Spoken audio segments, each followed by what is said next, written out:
Waalaikumsalam.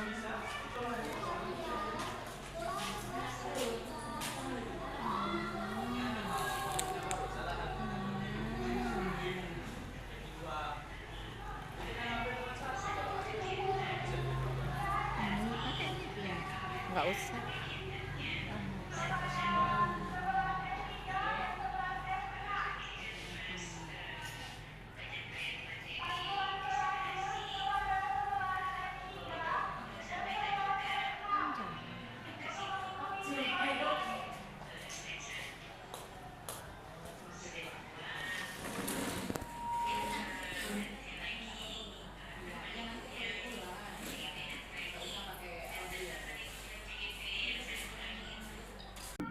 Mentari pagi, indahnya nikmat. Berangkat kerja, dipercepat. Suai. Saya ucapkan salam kepada para sahabat. Suai. Tolong dijawab dengan semangat. Assalamualaikum warahmatullahi wabarakatuh. Waalaikumsalam warahmatullahi wabarakatuh. Salam bahagia Bapak Ibu hebat, Majelis Guru SMA Negeri 2 Pangkalan Kerinci. Yang terhormat Ibu Misnati SPD selaku Kepala SMA Negeri 2 Pangkalan Kerinci.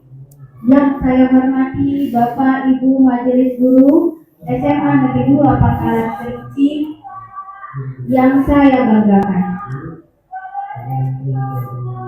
Pertama-tama, marilah kita bersyukur atas rahmat Allah Subhanahu wa Ta'ala yang telah memungkinkan kita untuk hadir dalam kegiatan hari ini dalam rangka diseminasi budaya positif calon guru penggerak angkatan 11 di SMA Negeri 2 Pangkalan Kerinci, Kabupaten Pelalawan, Provinsi Riau, yang akan ditampilkan oleh kolaborasi Ibu Sinta Septadiana SPD dan Ibu Helmina SPD selaku calon guru penggerak angkatan 11. Selamat dan salam bagi kami aturkan kepada Nabi Muhammad SAW dengan ucapan Allahumma sholli ala Sayyidina Muhammad wa ala alihi Sayyidina Muhammad. Semoga nantinya kita mendapatkan syafaatnya di yaumil mahsyar. Amin, amin, ya rabbal alamin. Terima kasih banyak atas antusiasme yang diberikan oleh Bapak dan Ibu Guru. Semoga kegiatan ini mendapat berkah dan rahmat dari Allah Subhanahu wa Ta'ala. Amin, amin, ya rabbal alamin. Adapun kegiatan kita hari ini adalah pembukaan yang sedang berlangsung dan selanjutnya adalah kegiatan doa. Bapak Ibu yang saya hormati, agar kegiatan ini mendapatkan keberkahan dan kebermanfaatan untuk kita semua, marilah kita sejenak menundukkan kepala, memohon kepada Tuhan Yang Maha Esa, Allah Subhanahu wa Ta'ala, menurut agama dan kepercayaan masing-masing. Berdoa mulai.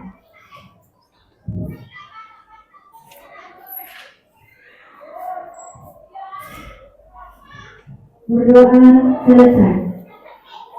Selanjutnya, Bapak Ibu, kita akan menyanyikan lagu kebangsaan Indonesia Raya.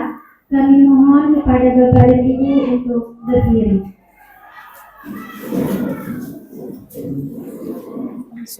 Aku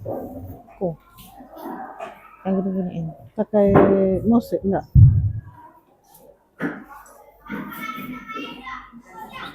Pakai ini suka ngomong dia.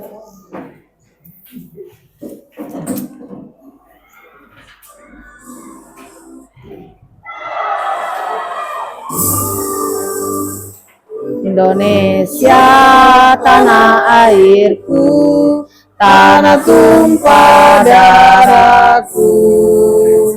Di sanalah aku berdiri dari pandu ibuku. Indonesia kebangsaanku, bangsa dan tanah airku. Marilah kita berseru, Indonesia bersatu. Hidup hiduplah negeriku, bangsaku, rakyatku semuanya. Bangunlah jiwanya, bangunlah badannya, untuk Indonesia Raya.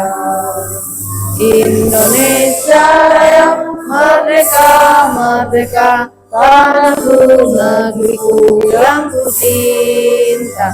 Indonesia Raya, merdeka, merdeka, hiduplah Indonesia Raya. Indonesia Raya, merdeka, merdeka, tanahku, negeriku yang ku cinta. Indonesia Raya, merdeka, merdeka, hiduplah Indonesia Raya.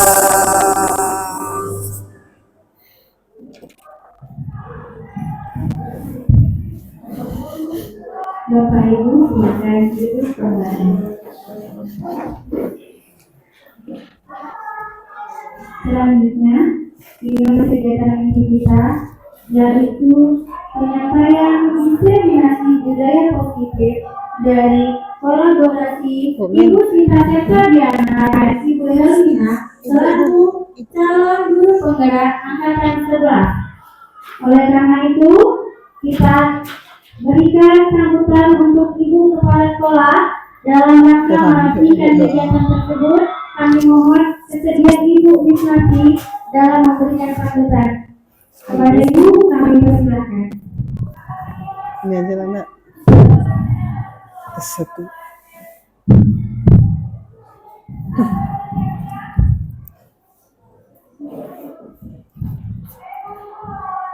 Air berat tidak terdamai, air berat seperti berlian.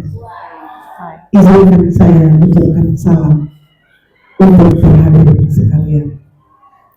Assalamualaikum warahmatullahi wabarakatuh. Waalaikumsalam warahmatullahi wabarakatuh. Selamat pagi, salam bahagia dan salam merdeka buat kita semuanya. Kembali kita bersyukur kepada Allah Tuhan yang Maha Kuasa atas segala limpahan rahmat yang diberikan kepada kita semuanya, sehingga pada hari ini kita menyatakan hadir di tengah-tengah kesibukan Bapak Ibu untuk berkumpul di acara diseminasi budaya positif yang akan disampaikan oleh calon guru penggerak kita angkatan ke-11, yaitu Ibu Sinta Septadiana dan Ibu Helena, Ya kan? Iya Bu, Sinta Septadiana Ibu. Diana, bukan Dewi. Belum. Mereka ini akan berkolaborasi, akan menyampaikan tentang diseminasi budaya positif. Saya menteri, Bapak Ibu, Wakil Ketua Sekolah, kemudian yang saya hormati Bapak Ibu Majelis Guru yang hadir pada kesempatan pagi hari ini,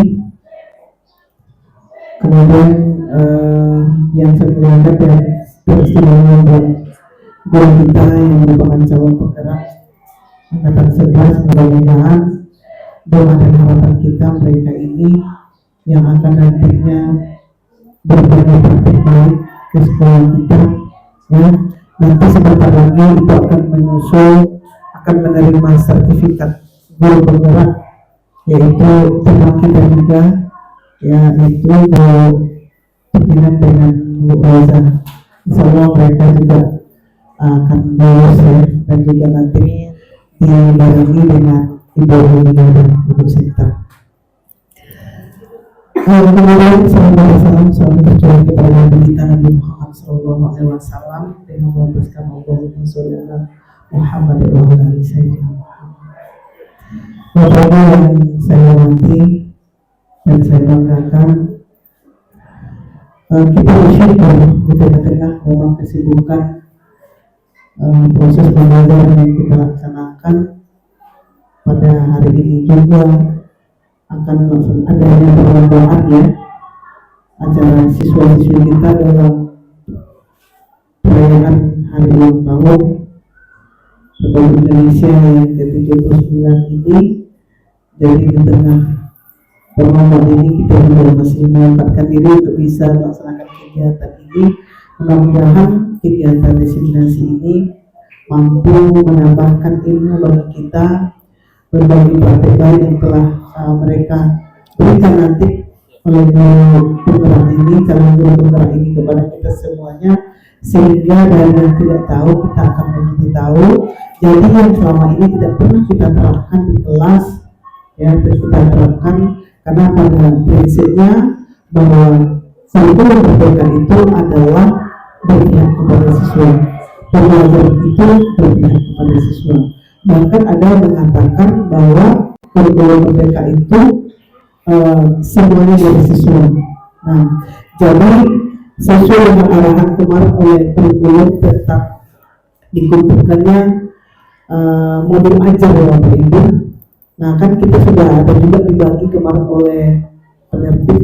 Ini Bapak Ibu bisa menyesuaikan juga nanti apakah ini sesuai dengan sekolah kita. Jika tidak nanti bisa kita delete aja, bisa juga kita pakai untuk menambah modul ajar kita ke depan.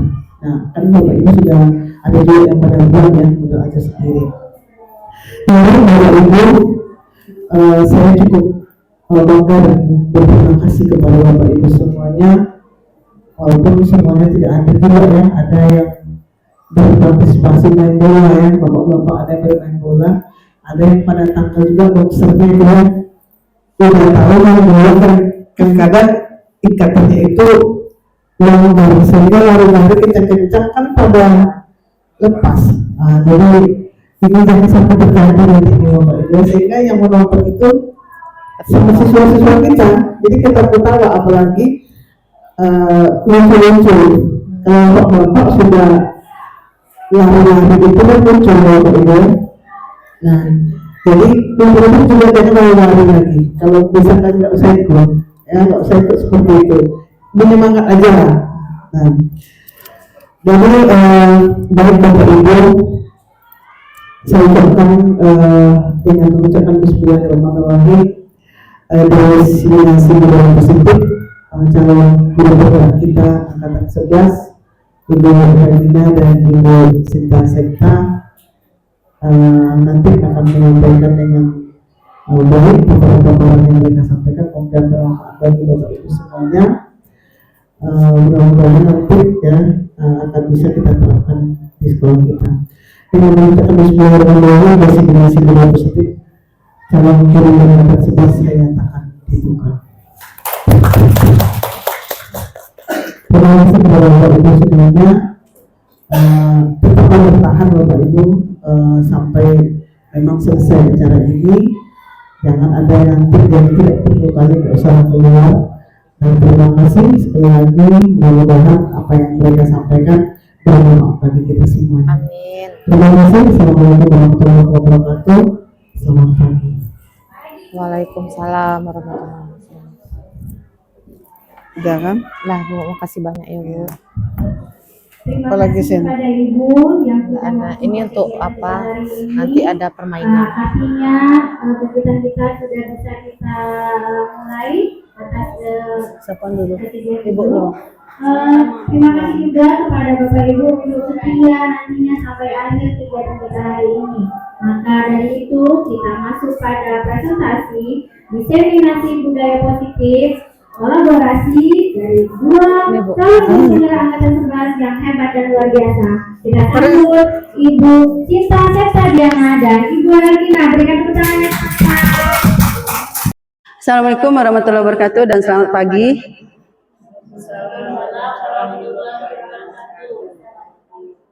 Yang saya hormati Ibu Kepala Sekolah, yang saya hormati Bapak Ibu dan Wakil Kepala Sekolah, dan saya hormati rekan-rekan yang sudah hadir pada kegiatan saya ini. Salawat beriring salam tak lupa kita ucapkan kepada junjungan kita Nabi besar Muhammad SAW yang telah memberikan kita kesehatan sehingga kita bisa berkumpul di ruangan ini dalam rangka diseminasi budaya positif calon guru penggerak angkatan 11 Kabupaten Pelalawan SMA Negeri 2 Pangkalan Kerinci. Sebelumnya saya ucapkan terima kasih atas kedatangan rekan-rekan di kegiatan saya.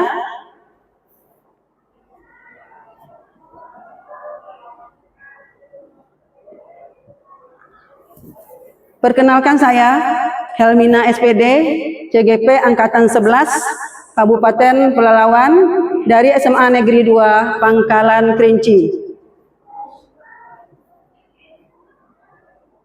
Perkenalkan, ini Ibu Uci Nengwati Esos selaku fasilitator saya, dan Ibu Siti Rohani MPD selaku pengajar praktik saya. Nah, untuk mengawali kegiatan kita pada pagi ini, ada baiknya kita senyum dulu supaya kegiatan kita berjalan dengan lancar ke depannya. Silakan Bapak Ibu berdiri untuk melakukan senyum dengan kawan sebelahnya.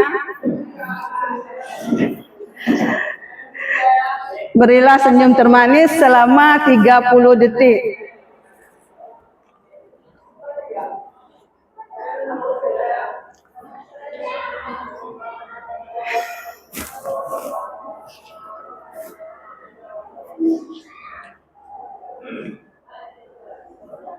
Terima kasih, silakan duduk kembali Bapak Ibu.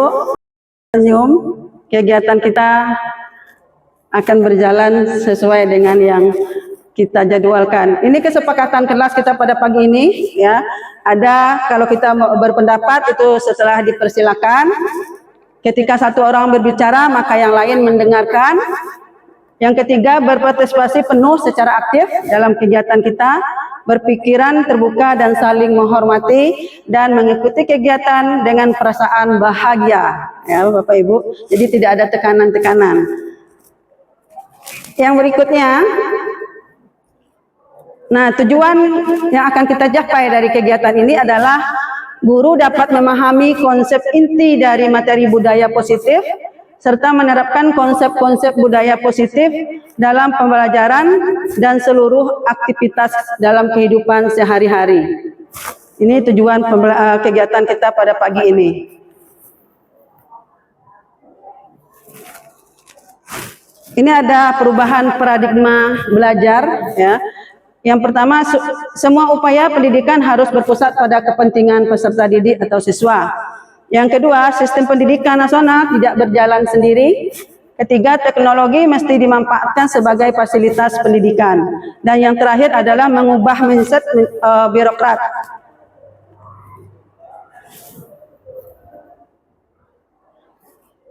Nah, menurut Ki Hajar Dewantara mengatakan bahwa hendaknya pendidik atau guru untuk tetap terbuka atau melakukan berbagai pembaharuan, tetapi tetap harus waspada terhadap perubahan yang terjadi. Ini menurut Ki Hajar Dewantara. Ini yang akan kita pelajari adalah budaya positif di sekolah. Nah, Bapak Ibu, kita sudah melakukan budaya positif di sekolah, ya. Nah, silakan Bapak Ibu tuliskan di Cikinot yang sudah saya berikan apa-apa saja budaya positif yang sudah Ibu lakukan di sekolah.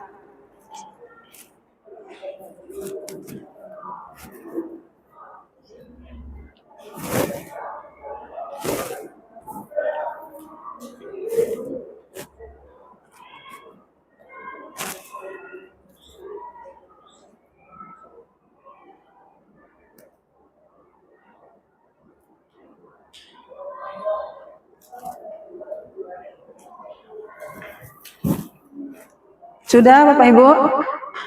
Sudah. Kalau sudah, silakan satu orang untuk mewakili membacakan kegiatan yang sudah dilakukannya. Kepada Bu Rani silakan apa yang sudah dilakukan dalam budaya positif di SMA 2. Terima kasih saya ucapkan kepada Bu Min yang telah mempercayakan kepada saya, telah menunjuk saya Yang telah saya lakukan budaya positif di sekolah, yang pertama, setiap pagi saya menyambut, saya dan bersama guru-guru dan rekan-rekan kerja menyambut anak-anak datang, melakukan senyum, sapa, dan salam. Yang selanjutnya melakukan sholat berjamaah di masjid.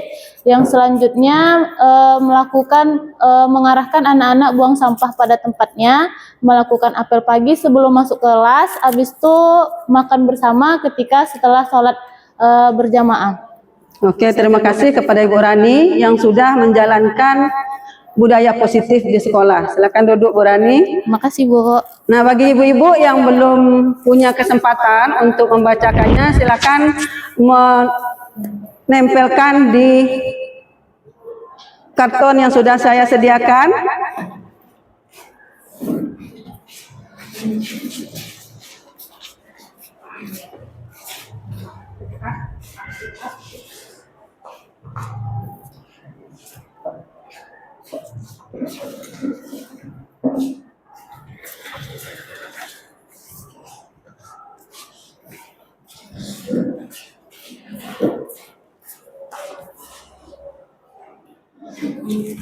Oke, terima kasih atas partisipasinya. Ini ada beberapa ya yang sudah kita lakukan di sekolah. Ini ada disiplin waktu ya, disiplin tata tertib waktu, berdoa sebelum dan sesudah belajar. Ada sholat berjamaah, ada berbagi berkah. Jadi ini budaya positif yang sudah kita lakukan masing-masing di sekolah. Nah, ini yang sudah kita lakukan di SMA 2 ya. Budaya positif yang sudah kita lakukan. Yang pertama ada Jumat berkah atau Jumat berbagi. Yang keduanya ada rohis. Yang ketiganya ada budaya 5S ya. Ini yang sering kita lakukan, senyum sapa ya dengan anak-anak di pagi hari. Yang itu ada gotong royong, ada literasi. Ya, ini yang sudah kita lakukan di SMA Negeri 2 Pangkalan Kerinci. Nah, selama ini kita hanya mengenal dan contoh-contoh budaya positifnya. Sekarang ada yang dimaksud dengan budaya positif ya. Budaya positif di sekolah ialah nilai-nilai keyakinan dan kebiasaan-kebiasaan di sekolah yang berpihak pada murid, agar murid dapat berkembang menjadi pribadi yang kritis, penuh hormat dan bertanggung jawab. Nah, itu contoh-contoh yang pernah kita lakukan tadi ya. Itu semua kegiatan itu berpihak pada murid. Nah, ini materi kita pada pagi hari ini ya. Ada disiplin positif dan nilai-nilai kebajikan universal, ada teori motivasi, hukuman dan penghargaan restitusi, ada keyakinan kelas, ada kebutuhan dasar manusia dan dunia berkualitas, ada restitusi atau 5 posisi kontrol, ada restitusi dan segitiga restitusi. Nah, ini akan kita pelajari pada pagi ini. Yang berikutnya ada disiplin positif. Nah, ini makna dari disiplin positif, Bapak Ibu. Makna disiplin adalah belajar kontrol diri dengan menggali potensi diri kita agar tercapainya tujuan yang mulia, yaitu menjadi seorang yang diri kita inginkan berdasarkan nilai-nilai yang diri kita hargai. Itu makna disiplin. Nah, disiplin positif merupakan upaya menumbuhkan disiplin yang didorong dalam diri anak tanpa hukuman dan hadiah. Ya, ini yang tidak boleh sebenarnya dalam disiplin positif ya. Yang berikutnya ada tujuan dari disiplin positif.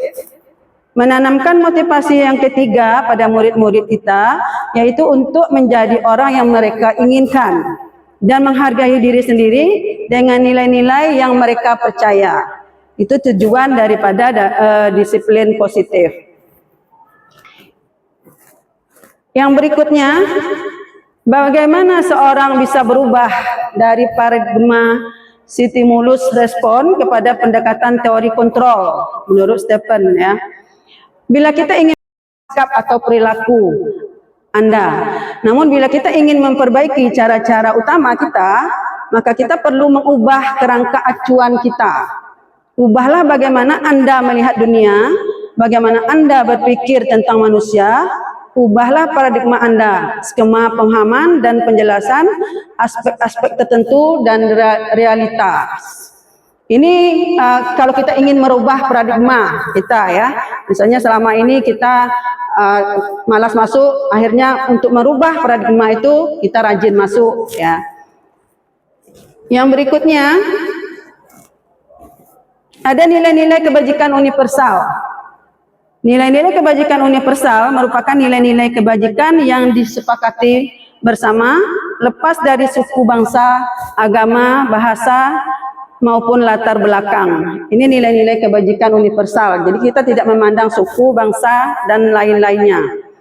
Menurut Diana Gonsen, mengungkapkan bahwa dengan mengaitkan nilai-nilai kebajikan yang diyakini seseorang, maka motivasi intrinsiknya akan terbangun, sehingga menggerakkan motivasi dari dalam untuk dapat mencapai tujuan mulia yang diinginkan. Ini menurut Diana Gonsen ya.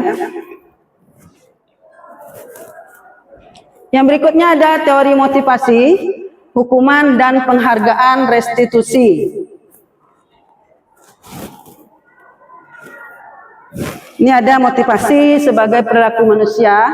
Yang pertama, untuk menghindari ketidaknyamanan atau hukuman, untuk mendapatkan imbalan dan penghargaan dari orang lain, untuk menjadi orang yang mereka inginkan dan menghargai diri sendiri dengan nilai-nilai yang mereka percayai.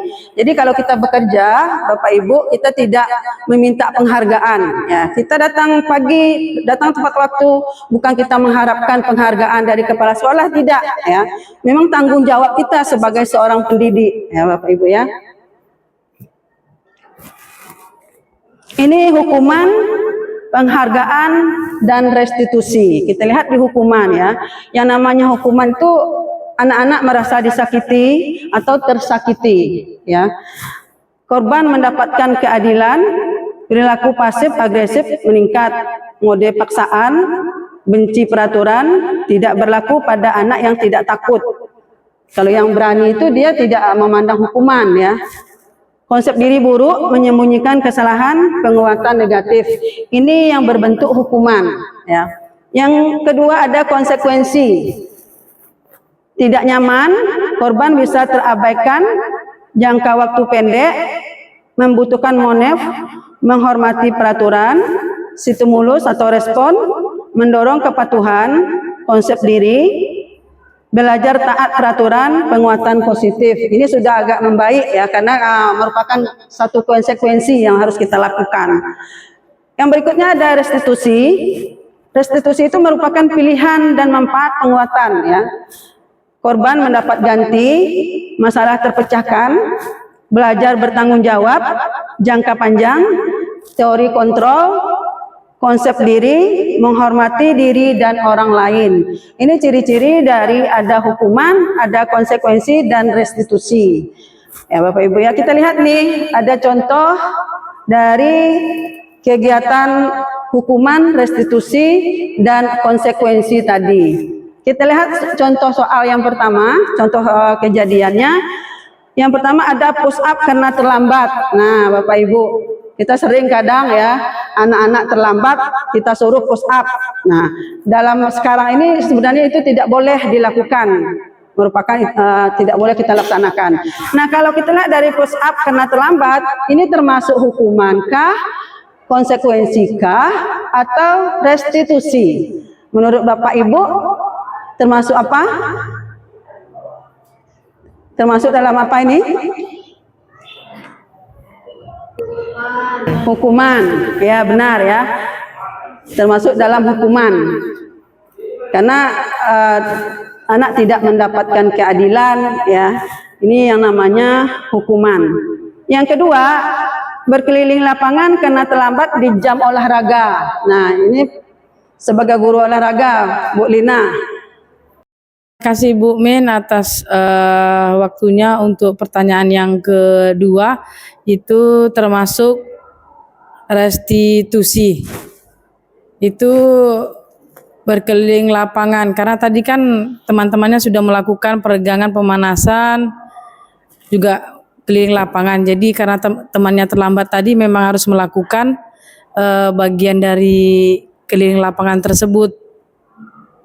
Itu, terima kasih. Oke, terima kasih pada Bu Lina. Itu menurut guru olahraga yang memang terjun langsung di bagian olahraga. Nah, kalau menurut kita yang tidak mengajar olahraga, itu termasuk hukumankah, restitusikah, atau konsekuensi?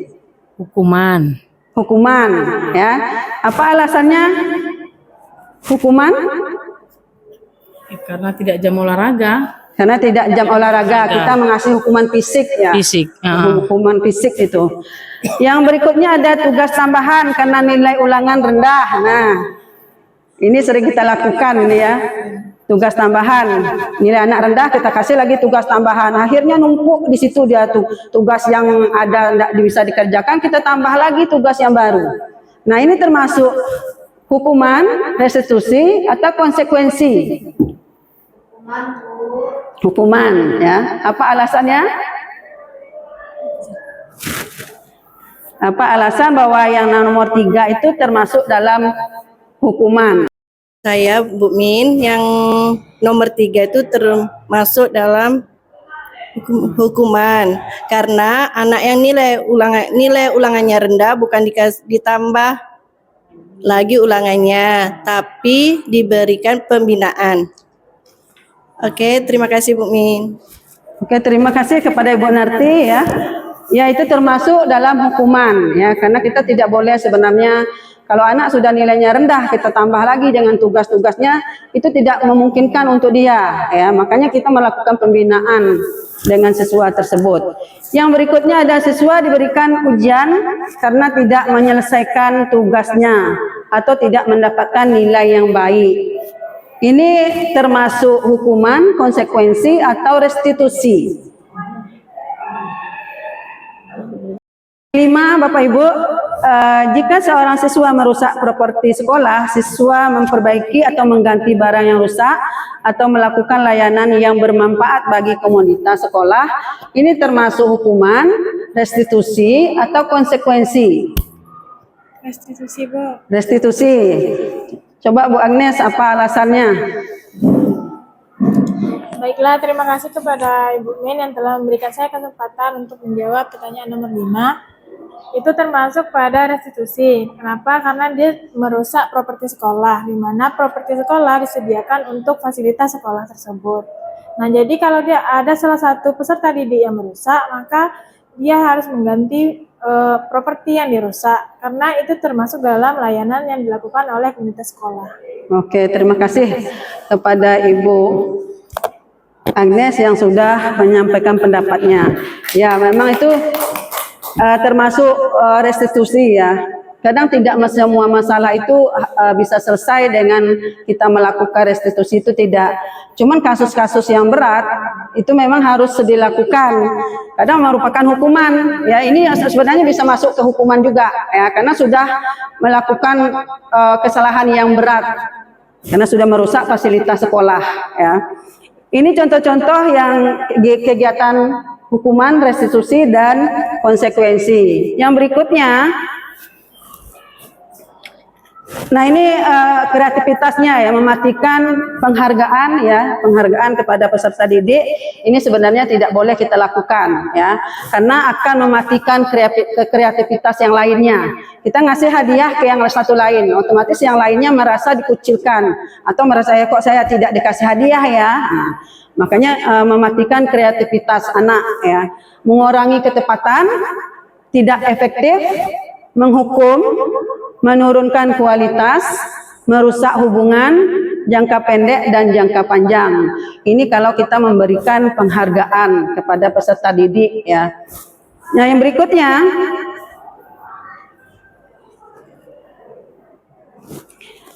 nah ini restitusi, tentang restitusi. Restitusi merupakan menciptakan kondisi bagi murid untuk memperbaiki kesalahan mereka, sehingga mereka bisa kembali pada kelompok mereka dengan karakter yang lebih kuat ya. ini dari kita melakukan restitusi itu tadi ya. Jadi mulai dari sekarang lah kita mulai melakukan membina peserta didik itu mulai melakukan restitusi ya. Kita identitaskan masalahnya dulu, baru pembinaannya ya. Yang berikutnya ada, nah ini ciri-ciri restitusi Bapak Ibu ya, ciri-ciri restitusi. Yang pertama, restitusi bukan untuk menembus kesalahan ya, namun untuk belajar dari kesalahan. Nah, jadi yang namanya restitusi itu bukan untuk menembus kesalahan, tapi belajar dari kesalahan yang sudah dilakukan.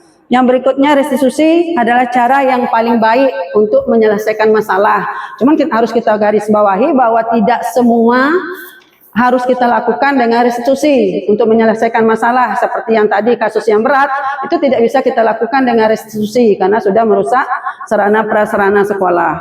Yang berikutnya ada restitusi memperbaiki hubungan ya. Jadi kita melakukan pendekatan dengan peserta didik itu sudah memperbaiki hubungan kita. Yang berikutnya, restitusi fokus pada karakter, bukan tindakan. Jadi bagaimana kita menyelesaikan karakter peserta didik itu, bukan melakukan tindakan. Yang berikutnya ada restitusi adalah tawaran, bukan paksaan. Ya. Kita tawarkan, misalnya bagaimana, apakah yang bisa Anda lakukan untuk menyelesaikan masalah ini? Nah, gitu. Jadi kita kasih tawaran, bukan kita memaksa kehendak kita. Ini kamu harus melakukan ini ya, wajib menyelesaikan tugas ya. Itu tidak boleh Bapak Ibu. Yang berikutnya restitusi menguatkan. Ya. Yang berikutnya ada restitusi menuntun untuk melihat ke dalam diri ya, untuk melihat ke dalam diri peserta didik itu. Yang berikutnya ada restitusi fokus pada solusi. Jadi kita mencari solusi-solusi masalah yang dihadapi oleh anak ya. Ini masalahnya apa? Ini masalahnya apa? Kita mencari solusinya. Yang berikutnya ada restitusi mencari kebutuhan dasar yang mendasari tindakan. Yang berikutnya restitusi mengembalikan murid yang berbuat salah pada kelompoknya. Jadi kita tidak mengucilkan anak yang berbuat salah itu, cuma kita mengembalikan setelah kita menyelesaikan masalah anak itu, kita mengembalikan ke posisi kelompok anak itu sendiri. Nah, ini Bapak Ibu ada game biar kita tidak tegang. Silakan Bapak Ibu untuk berhadapan. Instruksinya, kalau sikut itu pegang perut ya. Kalau sakit itu pegang perut. Yang sikut tadi pegang sikut. Kalau misalnya sikut artinya kita megang sikutnya ya. Sakit artinya kita megang perut. Yang baru sekat ya, sekat itu tutup kedua mata dengan tangan kita, sekat ya. Baru sikat itu kita melakukan kegiatannya itu ya. Rebutan permen atau pena, sekarang kita pena saja ya. Silakan Bapak Ibu untuk berhadapan.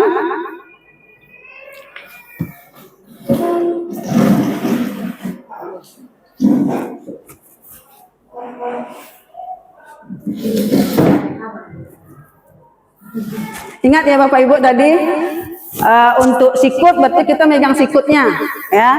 Untuk sakit artinya kita megang perut. Untuk sekat tutup kedua mata dengan kedua tangan. Baru sikat. Silakan Bapak Ibu mana yang cepat mengambil pena yang ada di depan. Oke, bisa kita mulai Bapak Ibu? Oke, sakit. Sikut. Sekat. Nah, setelah keyakinan sekolah atau kelas selesai dibuat, silakan seluruh warga sekolah untuk menyetujuinya. Misalnya boleh ditanda tangan, anak-anak tuh boleh menandatangani apa yang sudah mereka buat. Ya. Baru keyakinan kelas ditempel di semua warga sekolah atau kelas dapat melihatnya, di mana kelas itu dapat melihatnya, misalnya di depan kelas kita bisa menempelnya. Nah, itulah yang akan kita sepakati ya setelah kita buat itu. Nah, ini contohnya, ini yang sudah kita dibuat ya. Ini modelnya. Jadi sebenarnya ini alurnya ya. Tidak seperti kadang-kadang kita malas membuat seperti ini. kita copy paste lah di Google.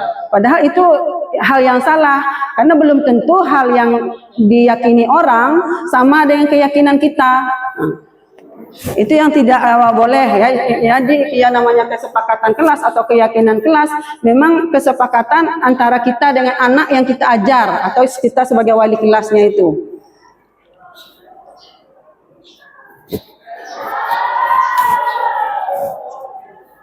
Ini contohnya ya, contoh keyakinan kelas.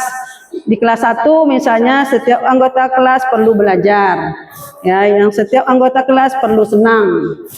Setiap anggota kelas perlu melakukan tugas. Ini sudah menjadi kalimat positif ya Bapak Ibu, dari rangkuman anak tadi kita rangkum menjadi kalimat yang positif. Setiap anggota kelas perlu saling menghargai. Setiap anggota kelas perlu merasa aman. Ini contoh dari keyakinan kelas 1. Ada keyakinan kelas 7, misalnya hormat.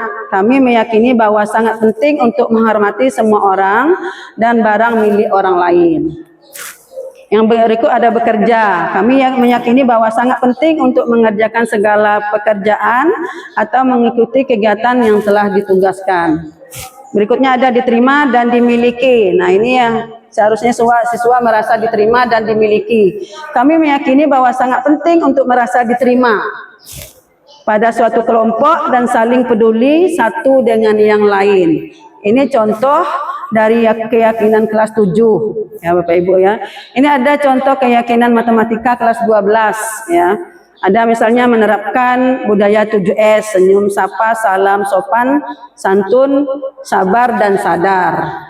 Berikutnya ada disiplin waktu, ada menjaga kebersihan kelas, aktif mengikuti pembelajaran, jujur dalam berbicara dan bersikap, menjaga kerapian berpakaian. Nah, setelah ada keyakinan kelas, kita masuk ke kebutuhan dasar manusia dan dunia berkualitas. Ini ada studi kasusnya Bapak Ibu. Kita lihat studi kasusnya Ibu Nur Haidar, guru wali kelas 12 F1 ya. Sedang bingung menghadapi ulah salah satu murid di kelasnya yang namanya Devano. Beberapa anak di kelas 12 F1 telah datang padanya dan mengeluhkan Devano yang seringkali meminta bekal makan siang mereka dengan paksa. Nah, jika Anda menghadapi situasi seperti ini, seperti Ibu Nur Haidar ini, apa yang akan Anda lakukan? Ya, menurut Anda, kira-kira apa alasan Devano melakukan itu? Nah, siapa Bapak Ibu, kalau kita berada di posisi ini sebagai contohnya Ibu Nur Haidar ya, ada di kelasnya itu salah satu seorang anak namanya Devano, dia selalu memaksakan makan siang kepada kawan-kawannya ya. Nah, kalau kita berada di posisi Ibu Nur Haidar, apa yang akan kita lakukan? Saya Bu. Coba Bu Sinta. Terima kasih atas kesempatannya yang sudah diberikan kepada saya.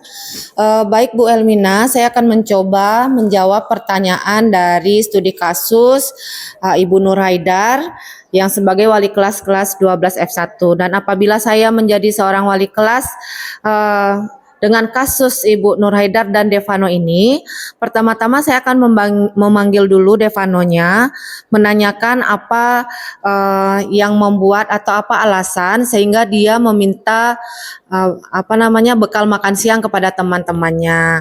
Kemudian saya akan juga menanyakan kepada mungkin kelanjutannya saya akan menelpon orang tuanya, apakah Devano ini diberikan bekal dari rumah ataupun tidak. Dan nanti selanjutnya apakah si Devano ini setelah saya berikan pengarahan, saya berikan pembinaan tetap berbuat seperti itu, mungkin ada tindakan-tindakan khusus yang nanti saya akan diskusikan kepada orang tuanya Devano. Mungkin seperti itu Ibu, terima kasih. Ya, terima kasih kepada Ibu Sinta ya, yang kasih aplaus untuk Bu Sinta yang telah mengemukakan pendapatnya ya. Itu cara Bu Sinta menyelesaikan masalah kalau kejadiannya dengan Bu Sinta. Dasar manusia dan dunia berkualitas ya. Kebutuhan dasar manusia itu ada 5 kebutuhan dasar kita ya. Yang pertama itu ada bertahan hidup. Bagaimana kita bertahan hidup ya? Itu salah satu ya caranya kita bekerja, itu salah satu untuk kita bertahan hidup. Yang berikutnya ada penguasaan atas kemampuan ya, pengakuan kita atas kemampuan kita. Kadang kita minta diakui ya, misalnya kita mampu menyelesaikan masalah ini, minta pengakuan kita ya. Ada yang namanya kebebasan. Nah, setiap kita memerlukan kebebasan ya. Yang berikutnya ada kasih sayang dan rasa diterima. Jadi memang kebutuhan dasar kita itu ada yang namanya kebutuhan kasih sayang dan rasa kita diterima dimanapun kita berada ya. Yang terakhir ada kesenangan. Nah, kita kadang-kadang memang butuh kesenangan ya, refreshing. Kadang kalau kita sudah bosan, kadang memang pada suatu hari itu, pada suatu saat itu kadang kita sudah suntuk melaksanakan kegiatan aktivitas kita. Nah, kita butuh kesenangan ya. Ya bisa refreshing ya. Yang berikutnya ada dunia berkualitas. Nah, ini yang maksud dengan dunia berkualitas. Dunia berkualitas Anda adalah tempat khusus dalam pikiran Anda, tempat Anda menyimpan gambaran representasi dari semua yang Anda inginkan. Bisa berisi orang-orang, hal-hal, dan apa saja yang terbaik dalam hidup Anda, dan membuat Anda merasa bahagia dan terpenuhi kebutuhan dasar Anda. Menurut William ya, menyebutkan seperti semacam album foto ya. Dulu kalau zaman dulu kita punya album ya, album foto, kita cetak foto kita ya.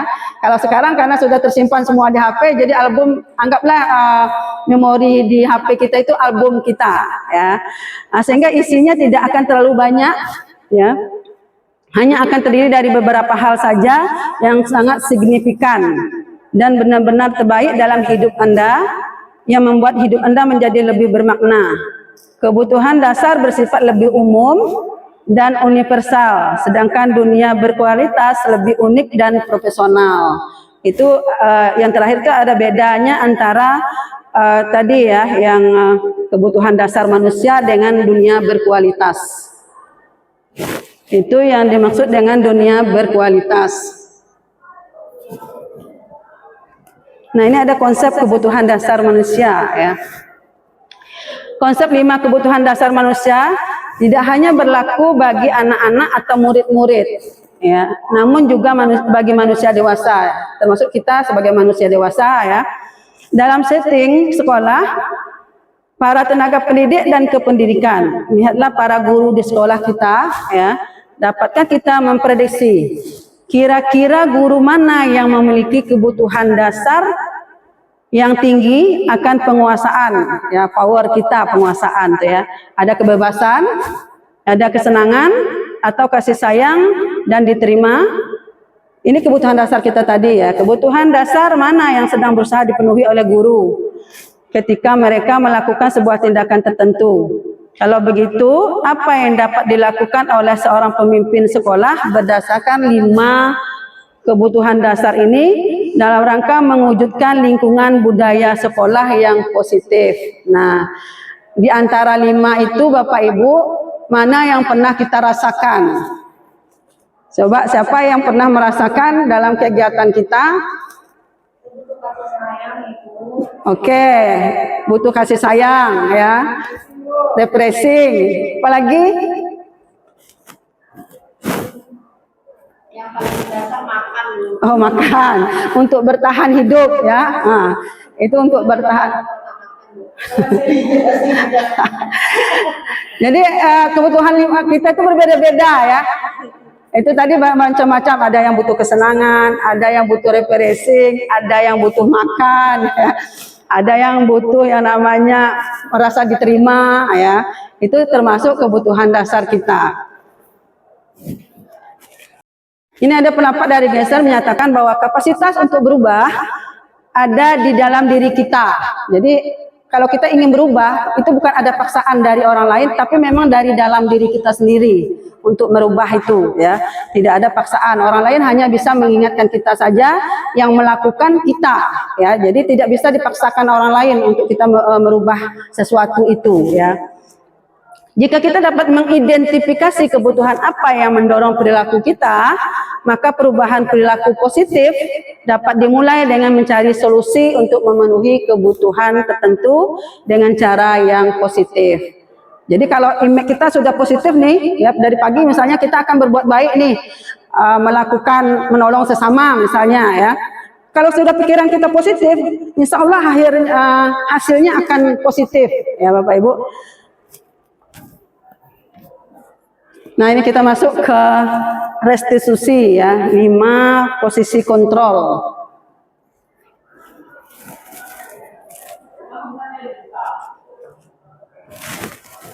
Ini pendekatan restitusi dengan 5 posisi kontrol. Yang pertama ada penghukum. Ya, kita kadang ada juga kita sebagai penghukum, ada kita sebagai pemantau, ya, ada kita pembuat rasa bersalah, ada kita merasa sebagai teman, ada kita sebagai manajer. Nah, di antara yang ini, ya, kita di mana yang pernah kita lakukan, ya, pembuat rasa bersalahkah, kita sebagai penghukumkah, ya, atau kita sebagai pemantau? Siapa yang pernah berbuat di antara 5 ini? Kalau saya ingin menjadi manajer. Pernah semuanya ya kita lakukan ya. Jadi setelah kita mempelajari ini, mudah-mudahan kita posisinya di manajer ya Bapak Ibu ya. Kita tidak sebagai penghukum ya. Kalau kita sebagai penghukum, anak akan berpikiran, akan membenci kita kadang kita sebagai guru ya. Karena kita sering menghukum dia, terlambat kita hukum. Akhirnya dia benci dengan kita. Guru-guru baik kadang yang disayangi ya, walaupun salah kadang ya, karena dia baik, tidak pernah marah, dan kita lembut, akhirnya itu yang kita disayang oleh siswa. Kalau kita yang sering marah, itu yang dibenci ya. Nah ini mudah-mudahan kita berada di posisi manajer ya Bapak Ibu ya.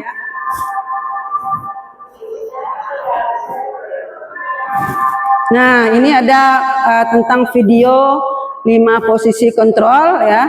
Mari kita saksikan. Salam bahagia Ibu dan Bapak Guru hebat. Dalam penerapan disiplin positif restitusi, salah satu program yang dikembangkan adalah 5 posisi kontrol. 5 posisi kontrol dalam restitusi adalah proses perjalanan seorang pendidik agar dapat mengenali dirinya. Pada video kali ini, kita akan membahas tentang 5 posisi kontrol yang dikembangkan oleh Diane Gosser dan contoh penerapannya.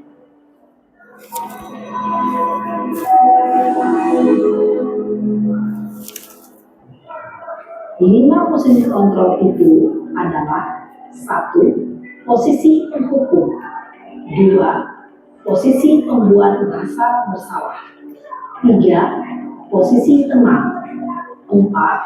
Posisi pemantau atau monitor, dan 5. Posisi manajer. Untuk lebih memahami kelima posisi tersebut, mari kita saksikan kasus Naren yang terlambat hadir 20 menit di sekolah dan melihat bagaimana kelima posisi kontrol dalam menghadapi masalah tersebut.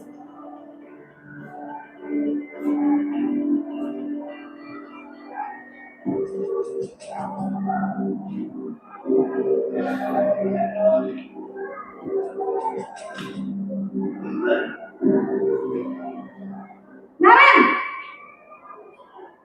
sini kamu. Selamat pagi. Selalu terlambat. Kamu deh, pasti terlambat. Maaf Bu, saya Apa? Mama coba. Alasan kamu apa lagi? Kapan sih kamu tidak terlambat? Malas sekali ya kamu jadi anak. saya Dasar pemalas. Gak kapok-kapok sih kamu. Sudah Rasa bersalah berbicara dengan nada tenang, cenderung lembut. Namun kata-kata yang diutarakan membuat murid merasa menjadi orang yang gagal, memandang buruk dirinya sendiri, merasa tidak berharga, dan tidak sanggup membahagiakan orang lain. Ketika guru mengambil posisi pembuat rasa bersalah, murid akan menganggap dirinya yang bersalah dan ia akan menyimpan emosi negatif tersebut di dalam dirinya.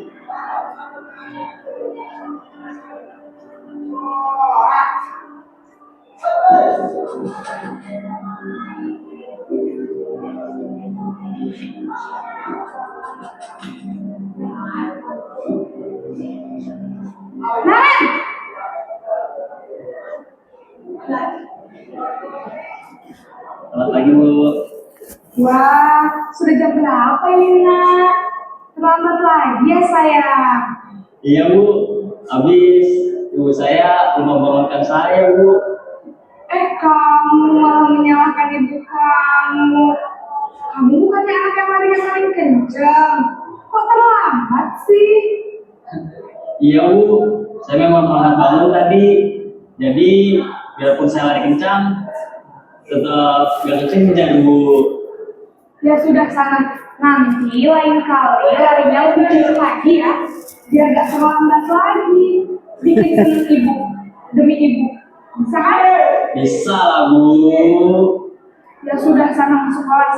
Ibu beresin urusan absen kamu. Kamu ini ada saja. Berbicara dengan nada suara ramah, akrab, cenderung bersenda gurau untuk menjaga suasana tetap santai.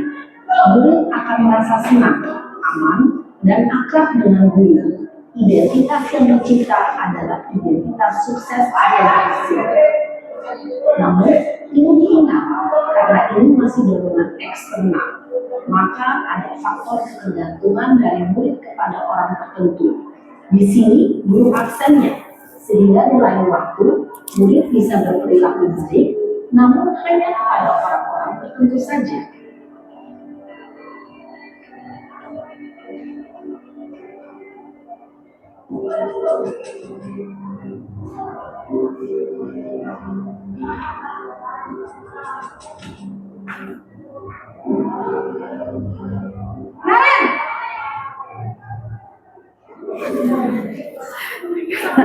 Selamat pagi Bu. Naren, apa peraturan sekolah kita tentang jam berapa kita harus masuk sekolah, Nak? Kita harus di sekolah jam 7 Bu. Iya betul, sekarang sudah jam 7.20. Naren sudah tahu konsekuensinya jika terlambat hadir. Paham Bu, saya harus tinggal kelas pas jam istirahat selama 20 menit. Ya benar, konsekuensinya demikian. Jadi nanti jam 9.30 pas istirahat, kamu harus tinggal di kelas, kerjakan tugas tambahan untuk ketertinggalan kamu, ya? Baik Bu. Posisi pemantau mengandalkan perhitungan atau data untuk mengontrol murid. Guru mengarahkan murid berdasarkan peraturan dan konsekuensi. Seorang pemantau menunjukkan bahasa tubuh dan ekspresi wajah yang datar dan cenderung formal.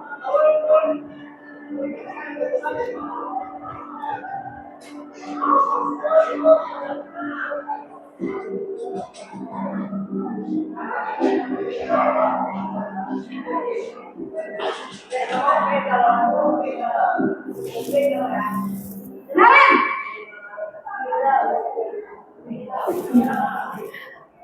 Selamat pagi Bu. Selamat pagi, Naren. Maaf Bu, saya terlambat. Iya, sekolah masuknya jam 7, sekarang sudah jam 7.20. Jadi sekarang bagaimana ini, Naren? Maaf Bu, saya lupa soal saya semalam. Baiklah, menurut kamu, keyakinan sekolah yang mana yang perlu kamu gunakan? Menghargai diri sendiri dan orang lain mungkin ya Bu. Setuju. Jadi, apakah Naren meyakini prinsip saling menghormati tersebut? Iya Bu, saya meyakininya. Apakah kalian bersedia memperbaiki masalah keterlambatan ini? Bersedia Bu. Bagaimana kamu akan memperbaiki masalah keterlambatan ini? Saya akan coba untuk tidak lupa menyetel alarm saya Bu. Baik, kalau kalian akan menerapkan di rumah, ada orang yang kira-kira bisa bantu mengingatkan tidak? Ada Bu, kata saya, Kak Emma. Ada lagi selain Kak Emma? Selain Kak Emma, ada ibu saya. Baik, jadi yang mengingatkan Naren adalah Kak Emma dan ibu kamu ya? Kira-kira akan mulai secara alami kapan nih, Naren? Setelah pulang sekolah, akan segera saya lakukan.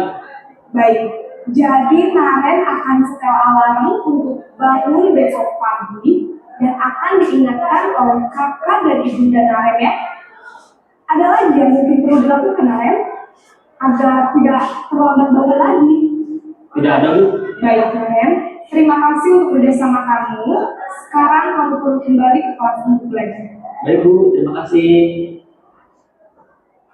Posisi manajer adalah posisi kontrol yang disarankan untuk membimbing murid memiliki sikap disiplin yang positif, yaitu murid yang mandiri, bertanggung jawab, dan dapat memecahkan masalah. Tujuan dari posisi ini adalah agar murid dapat berefleksi atas tindakannya. Guru akan dengan tulus memberikan pertanyaan-pertanyaan bermakna, sehingga membuat murid dapat belajar dari kesalahannya dan mencari sebuah solusi untuk menyelesaikannya. Ibu dan Bapak guru hebat, setelah mengamati adegan kelima posisi kontrol tadi, kira-kira posisi mana yang paling ideal? Posisi mana yang dapat menunjang motivasi prinsip murid? Ya, tentu posisi manajer. Lihat video tadi ya, timbul pertanyaan di diri kita masing-masing. Nah, dari 5 kontrol tadi, di manakah posisi saya? Ada yang mau mencoba?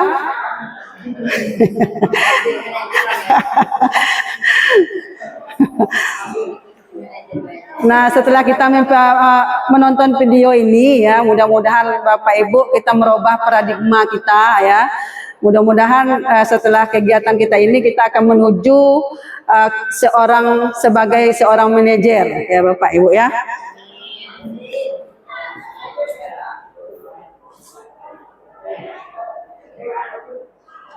Kita masuk ke segitiga restitusi Bapak Ibu. Segitiga restitusi adalah suatu proses dialog yang dijalankan oleh guru atau orang tua agar dapat menghasilkan murid yang mandiri dan bertanggung jawab ya. Ini segitiga restitusi. Nah, ini dia Bapak Ibu. Dalam segitiga restitusi itu ada 3 kegiatan yang harus kita lakukan ya. Yang pertama, menstabilkan identitas. Dalam kita menyelesaikan masalah anak, kita menstabilkan identitas, baru setelah itu kita validasi kesalahan anak ya. Nah, yang ketiganya menanya keyakinan kelas apa? Misalnya contohnya yang dilanggar anak itu, karena tadi kita sudah membuat kesepakatan kelas.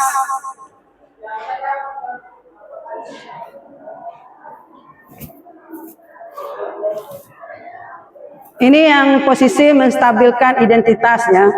Menurut learning goals ya, berdasarkan prinsip membuat kesalahan adalah bagian dari proses pembelajaran. Jadi setiap kita pernah melakukan kesalahan, misalnya kita buat seperti itu dengan peserta didik ya. Berperan menggeser identitas murid dari identitas gagal ke identitas sukses. Jadi kita tidak menekan dalam kita menyelesaikan masalah anak, kita tidak menekan anak itu ya. Tapi akan kita mulai dari mensukseskan anak itu ya. Yang ketiga ada jangan mengkritik murid yang sedang mengalami identitas gagal. Kita tidak boleh kamu gagal di sini ya, kamu tidak mengerjakan tugas ya. Itu tidak boleh kita lakukan Bapak Ibu ya.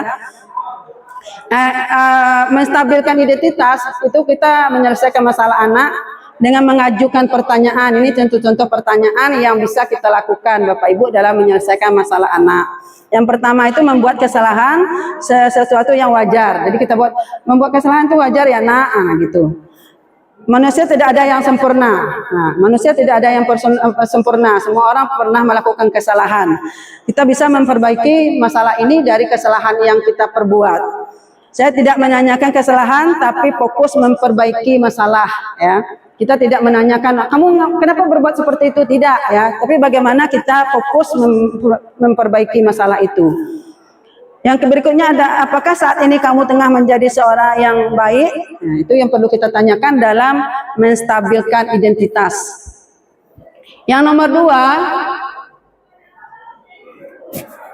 ada kita memvalidasi ya tindakan yang salah.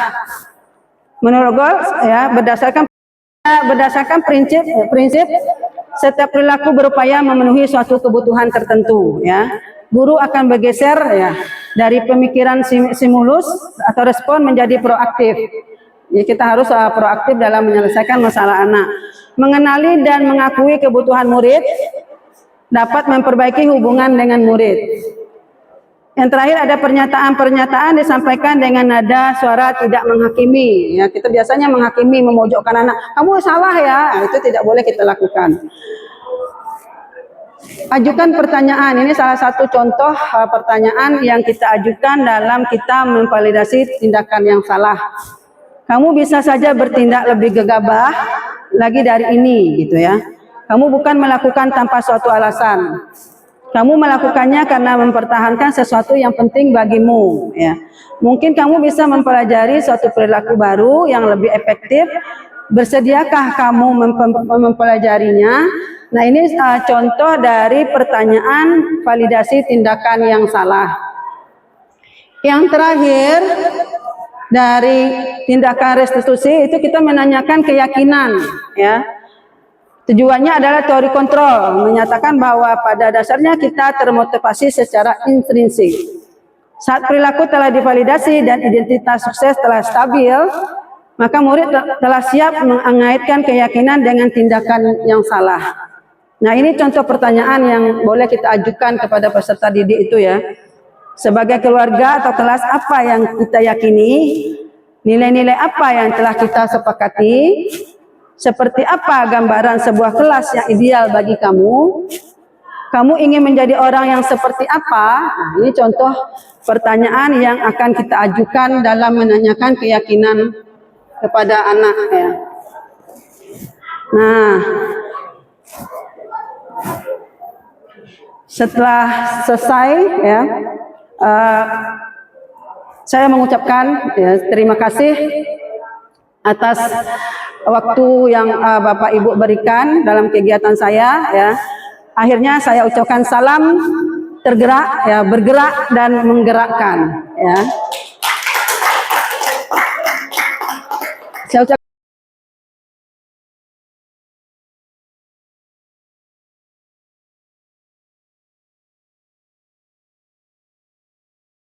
selamat siang. Warahmatullahi wabarakatuh. Sebelum kita mulai pembelajaran, ada baiknya kita kesepakatan dulu, ya, buat kesepakatan antara guru dan siswa. Untuk membuat kesepakatan kelas itu dibutuhkan keyakinan masing-masing. Jadi antara satu orang dengan satu orang itu berbeda keyakinannya, ya. Misalnya si Azara misalnya maunya keyakinan kelasnya ada disiplin positifnya, misalnya rajin tepat waktu, itu boleh. Misalnya Lady lain lagi yang maunya, boleh juga. Jadi tergantung pribadi kita masing-masing. Jadi namanya kesepakatan kelas atau keyakinan kelas itu kesepakatan antara guru dan siswa, ya. Nah, ini silakan kamu tulis di ini, saya bagikan ya, kertas poinnya saya bagikan. Silakan kamu tulis keyakinan kelas kamu masing-masing, apa maunya kamu di kertas ini. Nanti setelah ini kamu tempelkan di papan tulis saja. Silakan tempel apa yang sudah kamu tulis itu. Oke? Silakan tulis.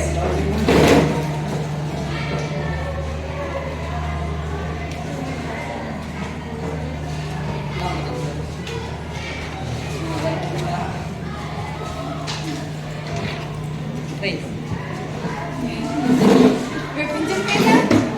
Yang pinjam pena kak.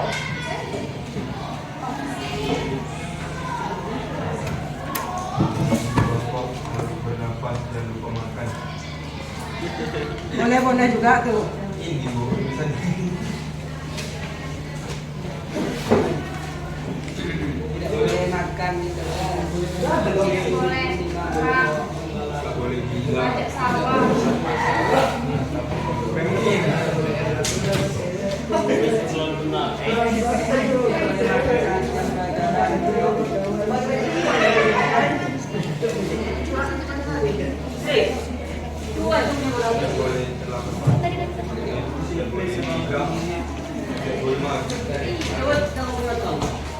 Andreas, pinjam satu pena Andreas.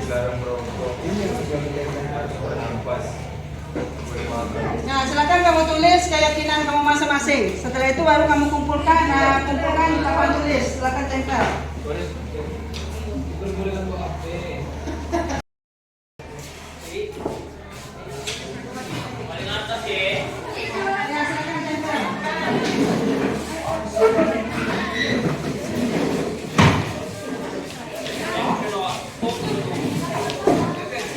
Ada di sini ada, nanti itu kita gunakan untuk orang rumahnya.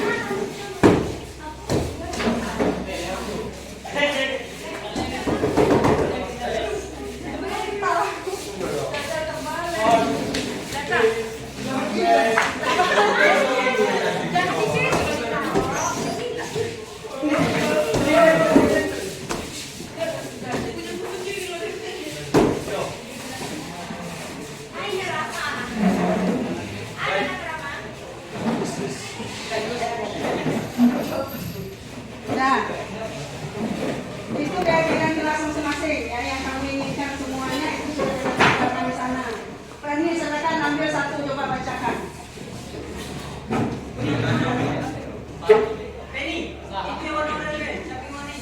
Punya siapa aja lah, pokoknya baca. Satu, berbicara, yang lain mendengarkan. Yang kedua, izin saat pembelajaran minimal 5 menit. Itu masuk ke mana tuh? Ya? Disiplin. Ya, disiplin. Silakan tulis. Disiplin.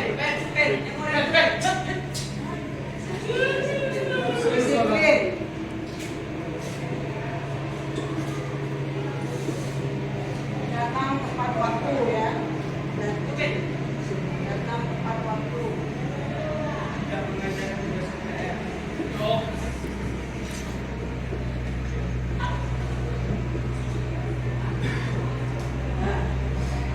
Ikut. Mana nih? Apa? Tidak ada PS. Satu, disiplin. Dua, tidak boleh ada masalah. Tiga, tertib. Empat, belajar santai. Masuk ke tertib ya. Tertib. Tertib apa tuh yang tertib tuh?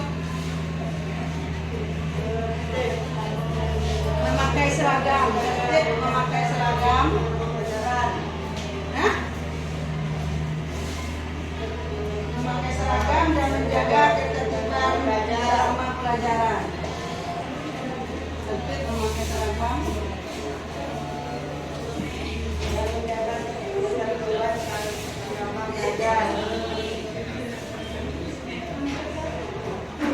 Menjaga apa? Ketertiban selama pelajaran.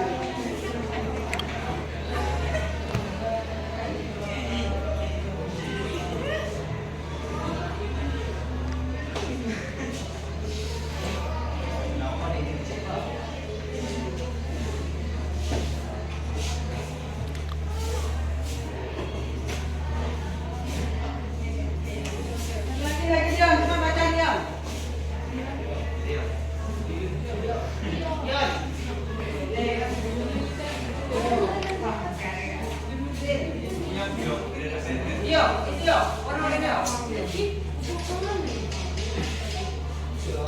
Satu, tidak tidur saat belajar. Dua, menjelaskan secara pelan-pelan.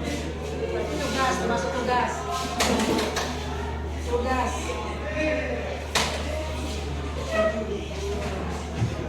Tugas.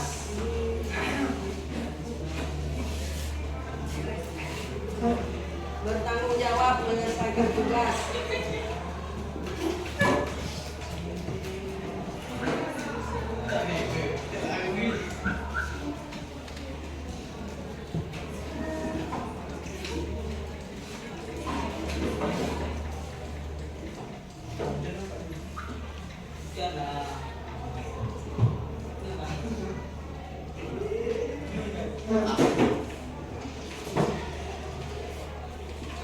Tepat waktu. Tanggung jawab dan menyelesaikan tugas tepat waktu ya.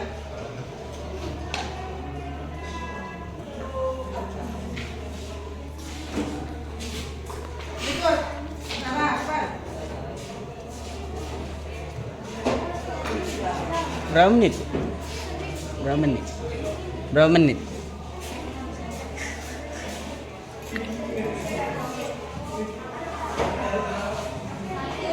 Tidak boleh melakukan pengerjaan pelajaran. 2. Tidak boleh terlambat. Nanti sama sudah sini ya. Disiplin dan tugas. Biar tak ngantuk. Dede.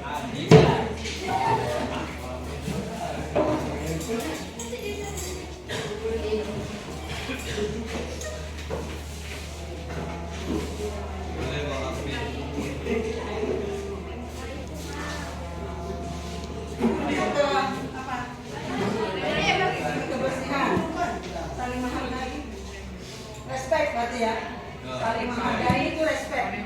Respect. Apa itu respect?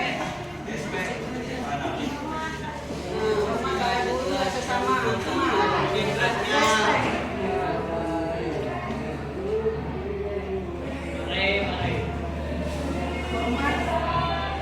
Hormat dengan guru dan sesama teman.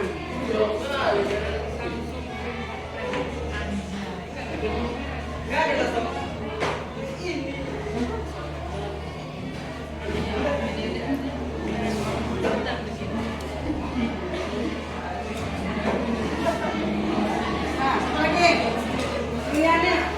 Riani, Cak.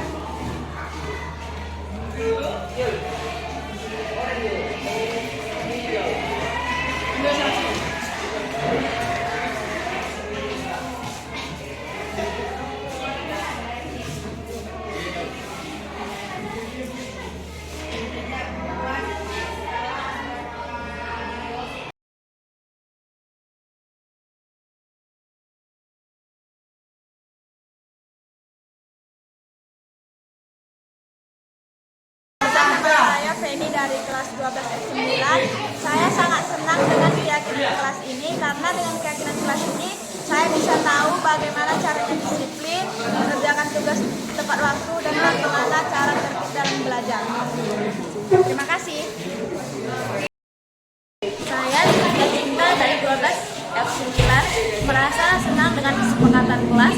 Dengan itu saya bisa melihat teman-teman saya membersihkan kelas dengan rapi dan juga respect terhadap teman maupun guru. Terima kasih.